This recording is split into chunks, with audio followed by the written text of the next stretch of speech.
नमस्कार दोस्तों, आपका स्वागत है गार्डनिंग विद प्रिंस में। आज के इस वीडियो में हम बात करने वाले हैं कि जो विंटर के मौसम पे जो फ्लावर वाले जो पौधे होते हैं उनको किस तरीके से उनकी सीडलिंग करनी है, उनके बीज किस तरीके से लगाने हैं और कब लगाना होता है।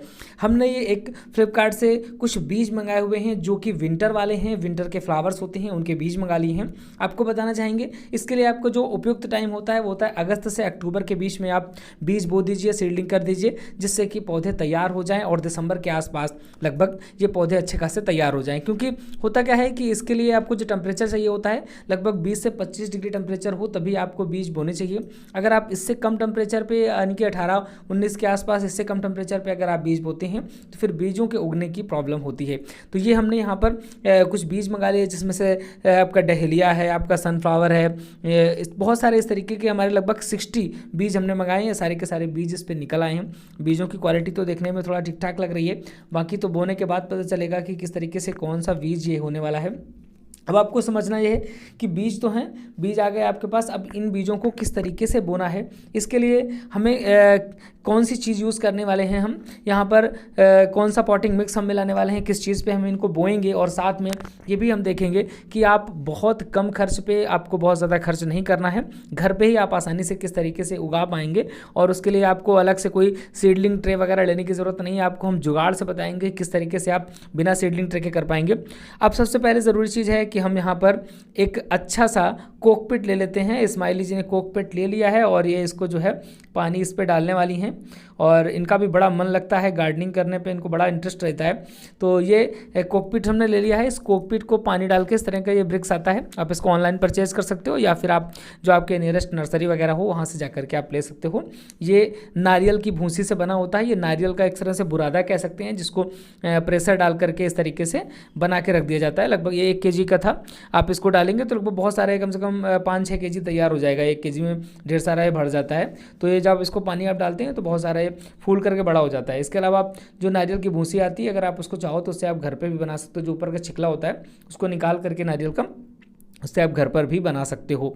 लेकिन ये बताएं आपको कि जो ये आपका कोकपिट होता है, इस पर बहुत आसानी से बीज जो है कोई भी जर्मिनेट हो जाती हैं। लेकिन आपको बताना चाहेंगे इसमें किसी भी तरह के कोई न्यूट्रिशन नहीं होता है, तो बहुत लंबे समय तक आप बीजों को नहीं रख सकते।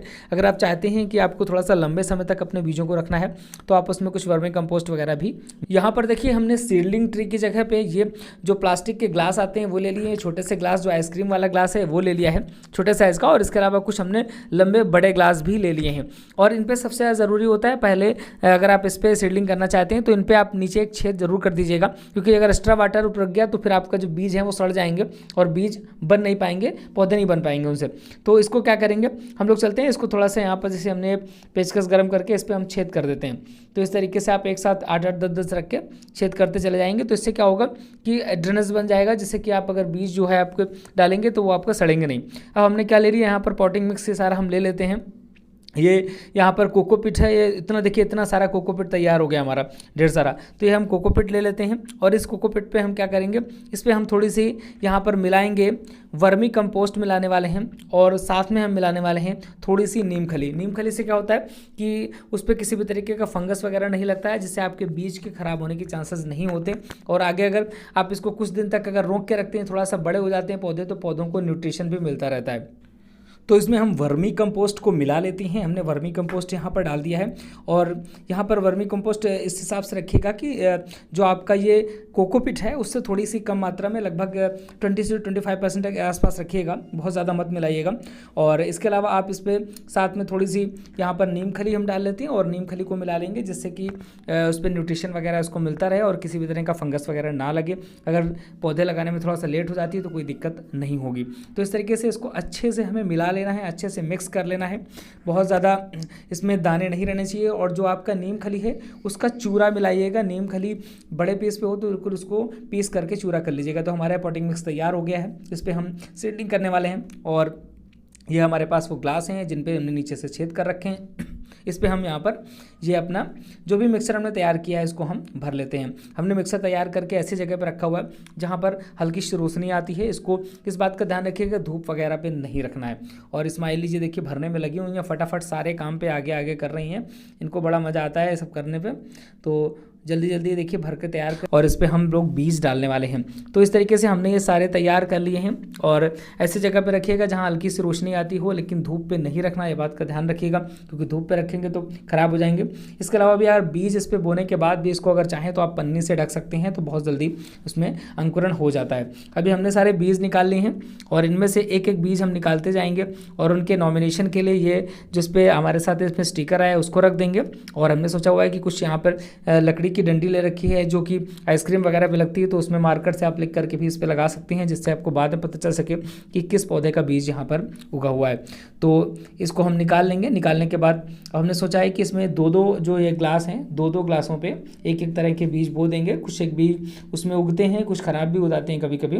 तो देखिए कितने बीज उगेंगे, वो यहाँ पर इतने बीज हमने निकाल लिए हैं, बहुत छोटे छोटे बीज हैं, और इनको लगभग हम यहाँ पर 3 ग्लास पे अलग अलग बो देंगे। तो इस पर हम थोड़ा सा दूरी दूरी पे इसको डाल देते हैं। जैसे इनमें अंकुरण हो जाएगा, थोड़ा सा बड़े हो जाएंगे, तो इनको आपको दूसरी जगह पे ट्रांसप्लांट करना होगा अलग से उठा करके। तो ये बीज हम यहाँ पर इस पर डाल देते हैं। तो बीज हमने डाल दिए। बीज डालने के बाद क्या करना है, थोड़ी सी कोकोपीट लेकर के हमको इसके ऊपर भी डाल देना है, इनको ढक देना है, क्योंकि ऐसे खुला रखेंगे तो बीजों का अंकुरण सही से नहीं हो पाएगा, सूख जाएंगे। तो इस पर हल्का हल्की सी परत यहाँ पर हम कोकोपीट लेके इसके ऊपर हम डाल देते हैं। तो थोड़ी सी कोकोपीट ले लेते हैं और हल्के हल्के इसके ऊपर एक लेयर लगा देते हैं, जिससे कि जब अंकुरण हो तो बहुत ज़्यादा नीचे भी नहीं जाएँ और ये आसानी से उग सकें। तो इस तरीके से हमने यहाँ पर इनके ऊपर कोकोपीट डाल दी है। देखिए स्माइली जी भी डालने में लगी हुई हैं। तो इस तरह से कोकोपीट डाल दी हमने। और अब क्या करेंगे, हम यहाँ पर जिस पौधे का हमने यहाँ पर बीज डाला हुआ है, तो उसका एक जो स्टिकर आया हुआ है उसी को इसके पास पे हम रख देते हैं, जिससे हमें ये पता चल सके कि कौन सा हमने पौधा यहाँ पर बोया था। तो ये इस तरीके से हो गया। इसी तरीके से हम और भी पौधों के जो बीज हैं उनको लेकर के यहाँ पर हम बो देंगे। हमने यहाँ पर सारे बीज बो दिए हैं। आप देख पा रहे हैं कि सभी जितने भी ग्लास थे सभी ग्लासों में हमने बीज बो दिए हैं यहाँ पर, और जिन जो किनारे किनारे उनमें स्टिकर लगा दिया है। और इसके अलावा जो बीज वाले हैं इन पे हम यहाँ पर नॉमिनेट कर देते हैं। एक एक बीज वालों पे अभी नहीं लगाया हमने, तो नाम लिखते जा रहे हैं और साथ में हम यहाँ पर बीज बोते जा रहे हैं। तो जो भी लगाएंगे तो इससे पता चल जाएगा कि कौन सा वाला प्लांट है यहाँ पर, किसके बीज निकले हुए हैं। तो इस तरीके से हम फटाफट सब पे यही कर देते हैं, और सभी पे हमने यहाँ पर नाम लगा दिया है। तो ये हमारे बीज अब हो चुके हैं। अब इस पर हमको ज़रूरत है थोड़ी सी वाटरिंग करने की। तो वाटरिंग आपको डायरेक्ट नहीं करनी, स्प्रे वगैरह से ही करेंगे तभी सही रहेगा, नहीं तो पानी एकदम अंदर चला जाएगा। तो इस तरीके से स्प्रे से आप गहरी वाटरिंग कर देंगे, बिल्कुल अंदर तक पानी जिसमें से एब्जॉर्ब हो जाए अच्छी तरीके से। और चाहो तो आप इसके बाद इस पर ऊपर पन्नी भी लगा सकते हो। आपको नेक्स्ट वीडियो में हम दिखाएंगे कि किस तरीके से अंकुरण हुआ और किस तरीके से पौधे तैयार हुए।